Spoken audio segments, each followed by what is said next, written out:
Salut tout le monde, c'est Eric pour Québec Sport Betting, de retour avec une vidéo concernant la UFC. Je vais vous montrer mon modèle que j'ai pour mes prévisions dans ce merveilleux sport-là. Puis, si vous êtes intéressé à avoir accès à ce modèle-là, restez jusqu'à la fin, je vais vous expliquer comment faire. Comme d'habitude, on commence avec les résultats. Donc, année à date, on est à 14,49 unités de gagné depuis le 1er janvier 2021. Je vous ai mis ici à droite, tout dépendant du montant que vous bettez. Si vous betteriez les mêmes choix que moi, à combien vous seriez profitable. Moi, je dis pas je suis où, mais je suis quelque part là-dedans. Mais je suis pas à 1000, ça c'est sûr. Donc, c'est une très belle année. Puis ici, aujourd'hui, on parle d'arts martiaux mix. Fait que je vais vous montrer mes statistiques. 13,9 pour 59,09%. Hop, de 3,5 unités. Fait que ça va très bien au niveau des arts martiaux mix. Puis pourquoi ça va bien comme ça? Eh bien, je vous le montre à l'instant. Boum, c'est les résultats de mon modèle de statistiques de la UFC. Vous avez ici les lignes que mon modèle produit après, à côté de chaque combattant. Fait que vous voyez ici, j'ai deux favoris. C'est normal, même ici, j'ai deux favoris, puis j'en ai une autre place, deux favoris, deux favoris. C'est normal, moi, il fonctionne un peu comme un power ranking. J'attribue une valeur à chaque combattant. Un petit peu l'exemple de donner si c'était un bien de consommation. Mettons, c'est un meuble, mais moi, je donne la valeur que ce meuble-là a réel. Puis après ça, on compare avec la valeur que les books donnent, puis on cherche à trouver un écart qui fait que dans ces conditions-là, mathématiquement parlant, si on prend toujours cette bête-là, on est assuré de faire un profit. C'est un petit peu comme ça que ça fonctionne. On a mis l'exemple ici, Yann Blachowicz, qui se battait contre Israël Adesanya. Mon programme le mettait favori à moins 155. Tandis que les books, ça ici, c'est la cote des books. J'ai pris la cote finale de Pinacle. Pinacle, c'est le book le plus sharp présentement sur le marché. Fait que j'ai pris ces. Mais ça change rien, j'aurais pu prendre n'importe quel. J'ai choisi celle-là parce que c'était plus simple comme ça. Donc on voit la différence, moins 155, tandis que eux te le payaient 215. Il y avait énormément de valeur sur ce combat-là. Comment qu'on fait pour calculer cette valeur-là? C'est très simple.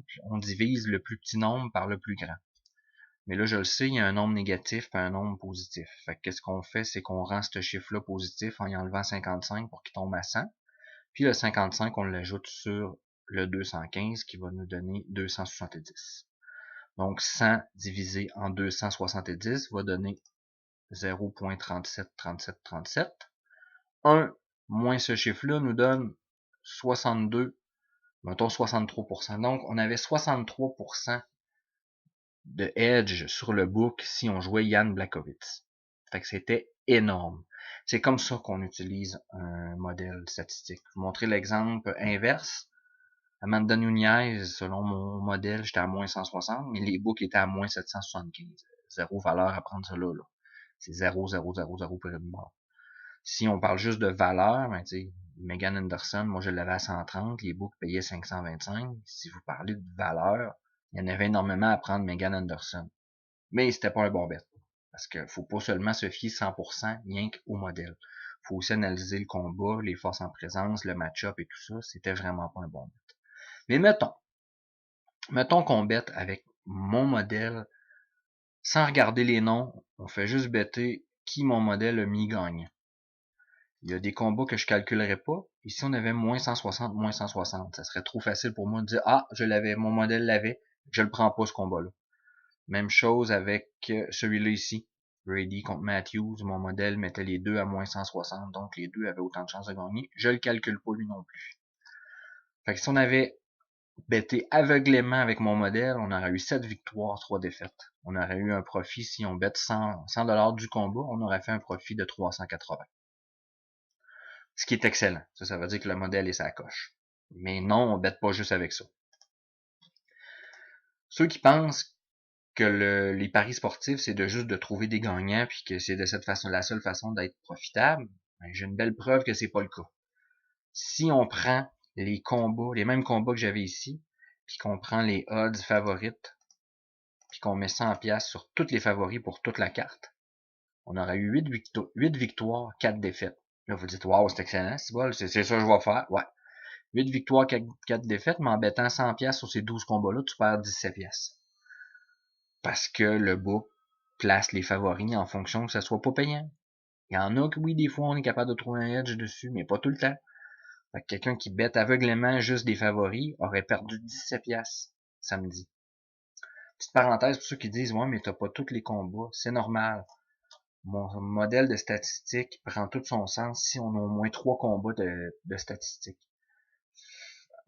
Il roule avec 4, mais si j'ai au moins 3 combats où ce que j'ai des statistiques sur le combattant, je calcule mes propres lignes comme vous avez vu là. J'espère que c'est clair. C'est la façon d'utiliser un modèle comme ça qui est plus du style Power Ranking. C'est de trouver la valeur entre la ligne que j'ai créée et la ligne du book. C'est de cette façon-là qu'on va chercher la valeur puis qu'on va s'assurer que mathématiquement parlant, on a un edge sur les books qui va nous emmener un profit à long terme. C'est pas un sprint de 100 mètres faire du profit comme ça, c'est un marathon. La preuve, je vous montre mes résultats.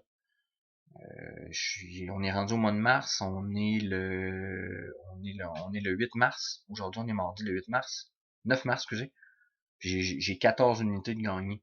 Fait que c'est pas énorme, là. Si je suis pas une personne, si je jouais à 1000$ du bet, là, je pourrais dire, wow, c'est correct, là, ça va bien mes affaires, mais c'est pas le cas de monsieur, madame, tout le monde, c'est vraiment pas mon cas. Fait que c'est vraiment un marathon pour aller chercher la profitabilité dans les paris sportifs. Puis une bonne façon d'y arriver, c'est avec un modèle comme celui-là. Je vous avais parlé, ceux qui veulent y avoir accès, je peux vous vendre les résultats de mon modèle à toutes les cartes de la UFC. Un peu à la carte, là, acheter une carte à la carte, ça se dit bien.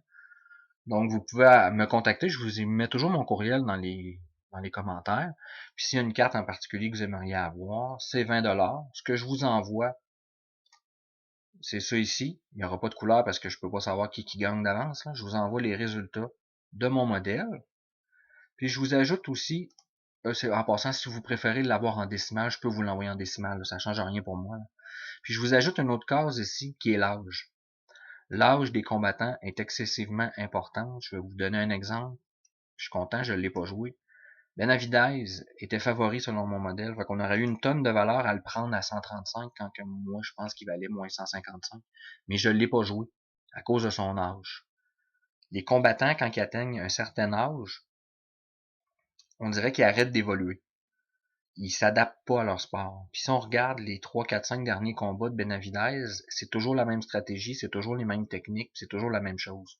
Donc, ça facilite extrêmement la job des entraîneurs de son opposant. Ils regardent les derniers combats, puis sont capables d'établir leur stratégie. Puis, qu'est-ce qu'Askarov a fait? Il l'a totalement dominé, même si mon programme disait que il n'y avait pas tant de chances que ça de gagner. C'est lui qui a gagné, quand même, parce qu'il s'est adapté. La jeunesse a eu le dessus sur la sagesse. C'est pour ça que je mets toujours l'âge. Mais là, allez pas penser qu'on bête seulement en fonction de l'âge. Je le mets parce que c'est un angle de plus. Comme je vous disais, le stat model, c'est la première angle qu'on regarde.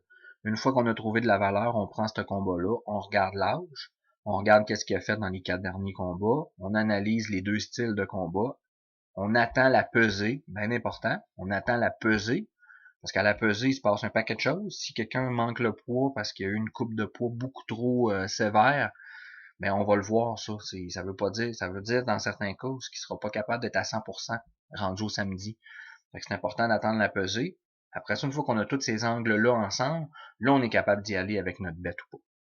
Comme moi, dans la carte de samedi, malgré qu'il y avait de la valeur sur beaucoup de combats, j'avais 4 paris. J'ai fini 2-2 parce que Peter Yan a donné un coup de genou illégal. Merci encore. Sinon, j'aurais fini 3-1, mais officiellement, je finis 2-2. Là, vous dites pourquoi tu as joué Peter Yan quand il y avait plus de valeur sur Sterling? Ben, c'est exactement la raison que je vous donnais. Il y a de la valeur aussi à jouer sur Peter Yan. Moi, je l'avais favori à moins 160. Les books l'avaient à moins 120. Puis moi, quand je l'ai joué, il était mieux ça qu'encore que moins 120. Samedi matin, dans un de mes books, moi, je l'avais à moins 105. J'avais une tonne de valeur sur Peter Yan aussi. Puis quand je regardais l'âge, je regardais le clash des styles, leur dernier combat et tout ça, j'étais confiant que Peter Yan allait gagner.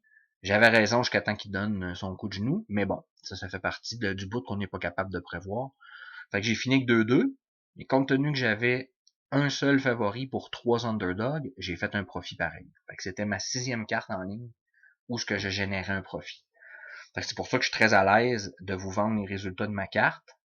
Je suis pas encore très à l'aise à vendre mes choix, mes picks, pour ceux qui n'ont pas le temps d'analyser les combats. Ça va venir, soyez patients, là. Je veux juste prendre plus d'assurance un peu. Par contre, mes choix UFC sont vendus quand même. Mon mentor qui s'occupe de moi, de m'enseigner énormément de choses, c'est MJ Covers. Je vais vous partager sa chaîne YouTube dans les commentaires et son Instagram. Abonnez-vous à ça, ça vaut vraiment la peine. La portion gratuite de ce qu'il fait, un peu comme moi, là, ben, lui, il en donne du stock, là. Vraiment des bons trucs. Même moi, je le suivais, ça faisait longtemps, juste pour sa portion gratuite, jusqu'à temps que je sois tanné de toujours être un petit peu perdant, break-even, perdant, break-even, perdant, break-even. Je suis devenu un de ses clients, puis moi, ça a été un changement à 360. Ça a changé totalement la donne pour moi. Depuis ce temps-là, je suis profitable. Fait que je vous mets tout ça dans les commentaires en bas pour pouvoir le suivre. Lui, il gage pas sur la UFC. Il gage sur le football, le hockey, le basketball. Par contre, il est très à l'aise, lui, à vendre mes pics. Il est plus à l'aise que moi. Là. Il trouve que ma façon de fonctionner fonctionne très bien. Fait à ses clients à lui, il donne mes pics. Fait que si vous voulez vous chercher quelqu'un pour acheter des choix en lequel vous pouvez avoir une entière confiance, je vous le conseille fortement. Puis en plus, par la banque, vous allez avoir accès à mes choix UFC si vous n'avez pas le temps de faire vous-même vos analyses de compte. Fait que mon adresse courriel est dans les commentaires si vous voulez avoir accès à ça. On va s'arranger pour le paiement et tout ça. Si vous avez des suggestions vidéo que vous aimeriez que je fasse, n'hésitez pas. Je suis en train d'en préparer un nouveau qui va concerner les modèles statistiques, les stat models, justement un power ranking, un simple power ranking que je vais vous montrer éventuellement.